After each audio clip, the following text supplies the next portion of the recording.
When I get discouraged, I start asking myself questions. And I want to ask you guys some questions today. To end this podcast, I'm going to ask you some questions, whether you're in the car listening or you're on YouTube watching or you're getting ready for bed, washing dishes, wherever you're at.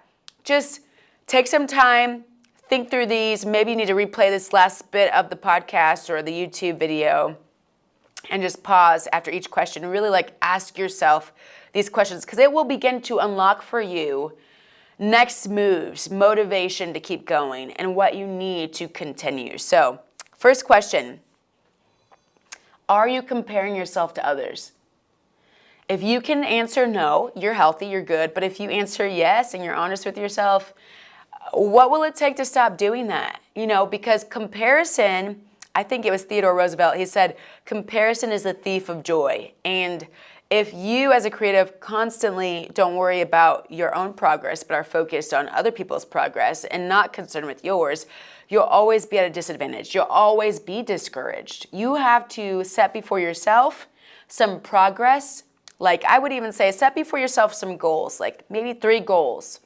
One overarching goal, maybe some smaller goals to get to that overarching goal, right? So for example, I want to put out an album. That's an overarching goal by July 2022, okay?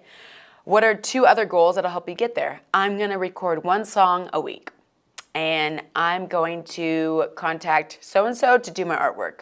Boom, you're on your way to creating an album. But if you only worry about what Martay is doing or what the next artist is doing, if you're a musician or whoever, then you're just not going to get there. Put something into play, into motion. Okay, question 2. What do you have right now and what can you do with it? I mentioned that earlier. But what do you have right now? Ask yourself that question for real. Don't just kind of let it go by and over your head and you just forget about it. But what do you have right now and what can you do with it? So for example, I'm going to use myself as a musician. I have recording equipment. Instead of me just looking at other people and being discouraged, I have recording equipment. I have microphones. I have a producer. I have a videographer I work with often who's like a brother to me. I can use all these things to go forward. And so instead of me being well, I don't have a record deal for $100,000. I don't have a bunch of marketing dollars. Well, I can say to myself, well, Gabriella Martay, what do you have though? I have an extra $100, extra whatever dollars to put towards marketing. It's not $100,000, but I have that. And maybe one day it'll be $100,000, but let's take the first step, right? Same for you. What does it look like for you?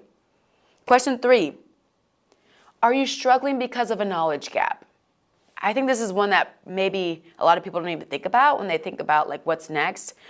A knowledge gap is when basically you lack knowledge to even understand how to get to the next step. So you think to yourself, it's just impossible. I can't do it. No, that's not true. You just lack knowledge. So I'm doing a triathlon right now as an example. I have to swim 500 meters. I'm not a swimmer by trade. I am going to become one by the grace of God. But the reality is I'm a little nervous and I feel like it can't be done some days and I'm discouraged some days about it, but that just means I have a knowledge gap. So for me, I'm watching YouTube videos about swimming by professional swimmers and I'm also getting a swim coach. So that helps to fill my knowledge gap. It's no longer impossible. It's no longer discouraging. There's hope on the other side of the tunnel, at the end of the tunnel, because I'm filling my knowledge gap. Number 4, are you too hard on yourself?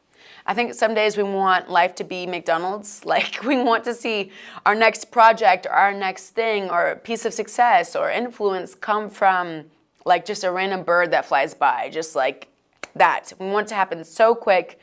But sometimes we need to just back up and be what is a realistic time schedule for me to become who I want to become and do what I want to do? Some people don't get to where they're going as an artist for 20 years, and that is crazy to think about. But if you're doing sculpting or something and you want to be a big sculptor, I actually worked with a big sculptor where I'm from in California who is famous.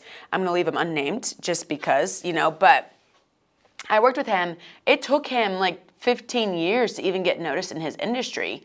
And he's big now, and he's done sculptures all over the world, like Tokyo. He's been to Thailand, all these places.